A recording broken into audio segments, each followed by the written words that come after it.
सातवां चैप्टर है उत्तरी भारत में नवीन धार्मिक आंदोलनों का उदय, जो हमारे 3वीं शताब्दी में हुआ था। उस समय की जो विभिन्न परिस्थितियाँ थी जिनके कारण धार्मिक आंदोलन का उदय हुआ, वो परिस्थितियाँ देखनी होगी। और साथ में बौद्ध और जैन धर्म के उदय और उनके सिद्धांतों तथा देन के बारे में देखेंगे। फिर है मौर्य साम्राज्य, जिसमें मौर्य सम्राट चंद्रगुप्त मौर्य द्वारा मौर्य साम्राज्य की स्थापना की गई थी। और उसके बाद बिंदुसार और फिर अशोक। और सम्राट अशोक का धर्म, जो उसका धार्मिक विचारधारा थी, उसका स्वरूप क्या था और उसके प्रचार प्रसार के लिए क्या कार्य किए, तथा मौर्य काल की कला और स्थापत्य कला। फिर है कुषाण शासक कनिष्क, जो विदेशी आक्रमणकारी भारत में आए और जो उत्तर पश्चिमी सीमांत प्रांत में जिन्होंने अधिकार किया, उनमें कुषाण सातवाहनों के विशेष संदर्भ देखेंगे।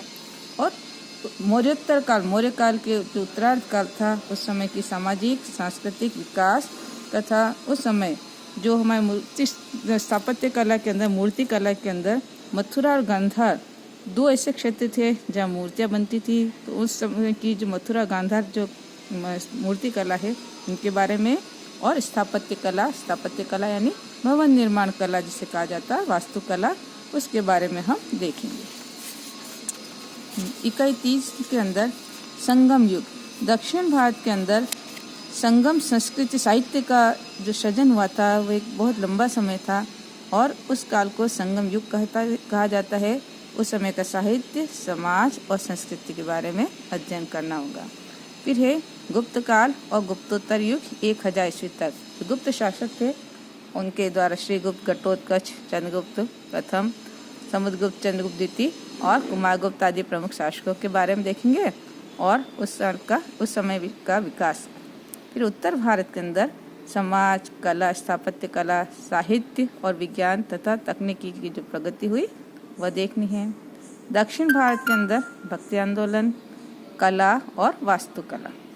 फिर स्त्रियों का स्टेटस, वुमेन्स स्टेटस, स्त्रियों के स्तर, अवस्था क्या थी, जैसे उनका विवाह की क्या उस समय की जो है विवाह की क्या जो प्रणाली वगैरह प्रचलित थी उस समय, प्रकार, और उनकी संपत्ति का अधिकार क्या था स्त्रियों का, सती और पर्दा प्रथा। वर्ण व्यवस्था, हमारे यहाँ जो समाज में वर्ण व्यवस्था है, उसमें धीरे धीरे बदलाव आया और जातियों का विकास हुआ। ये हमारे 3 इकाइयाँ हैं। इकाई नंबर जो 4 है, उसमें हम इन विभिन्न जो चैप्टर्स दिए गए हैं, उनका राजनीतिक और आर्थिक आधार पर अध्ययन करना है। इनमें हड़प्पा सभ्यता, उनका राजनीतिक संगठन, प्रशासन व्यवस्था वगैरह क्या थी, वहाँ की जो हड़प्पा सभ्यता के प्रमुख केंद्र थे, और वहाँ से जो हमें पुरातात्विक जो भी अवशेष मिले, उसके आधार पर हम इसका अध्ययन करने का प्रयास करेंगे। फिर उसका आर्थिक संगठन, आर्थिक व्यवस्था वगैरह क्या थी, वो देखना। मौर्य साम्राज्य, उसका प्रशासन व्यवस्था और अर्थव्यवस्था। मौर्योत्तर काल, जिसमें शुंग वंश, पुष्यमित्र शुंग, अग्निमित्र शुंग वगैरह जो शासक थे प्रमुख, उनके काल के बारे में। और पश्चिम क्षेत्र में जो क्षत्रप थे, जो वहाँ के अधिकारी थे, उनके बारे में, जिनमें नहपान और रुद्रदामन प्रमुख थे।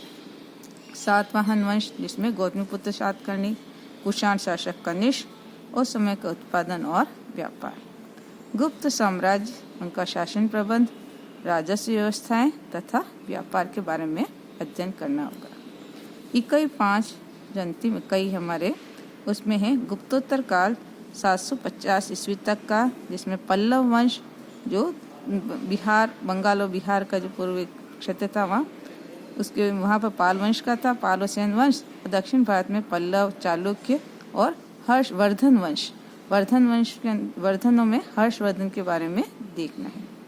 राजनीतिक तथा आर्थिक व्यवस्था 750 से 1000 ईस्वी तक की।